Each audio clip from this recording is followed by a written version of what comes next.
کربلا کیوں مختلف ہے؟ السلام علیکم ناظرین محترم، امید کرتی ہوں کہ آپ سب خیریت سے ہوں گے۔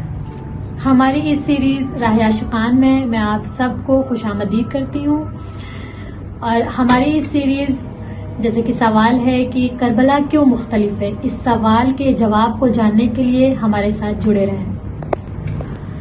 اسی سیریز کے دوران ہمارے ساتھ ہماری ایک خواہر موجود ہے، آئیے ہم اس سوال کا جواب ان سے جانتے ہیں۔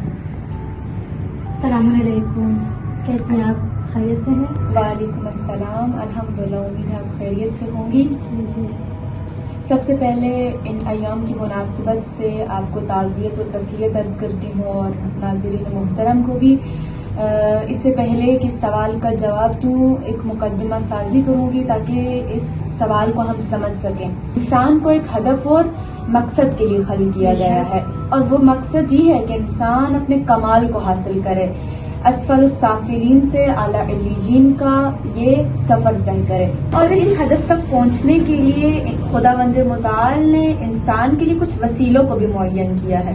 اور اگر سادہ مثال دوں تو انہی وسیلوں میں سے ایک وسیلہ انسان کی زندگی کے یہ ایام ہیں، یہ دن ہے کہ جن میں انسان زندگی گزار رہا ہے۔ آیت اللہ مرزا جواد ملکی تبریزی اپنی کتاب میں کہتے ہیں کہ انسان کی زندگی کے یہ دن ان منازل کی مانند ہے جس طرح انسان سفر میں ان منازل کو طے کرتا ہے۔ تو یہ ایام ہمارے لیے مہم نہیں ہے، بلکہ یہ دن تو تمام ہو جانے والے ہیں، لیکن ان دنوں کو اگر انسان ایسے اعمال کے ذریعے سے ابدی کر دے تو یہ اعمال ہمارے لیے راہ نجات کا باعث بن جائیں گے۔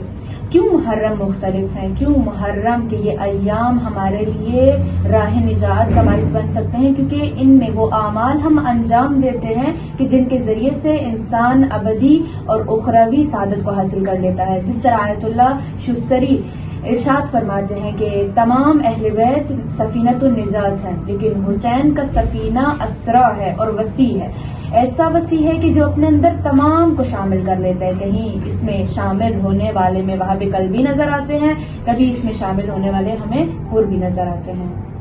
اسی طرح کی معلومات اور سوال کے جوابات کو جاننے کے لیے ہم سے جڑے رہیں۔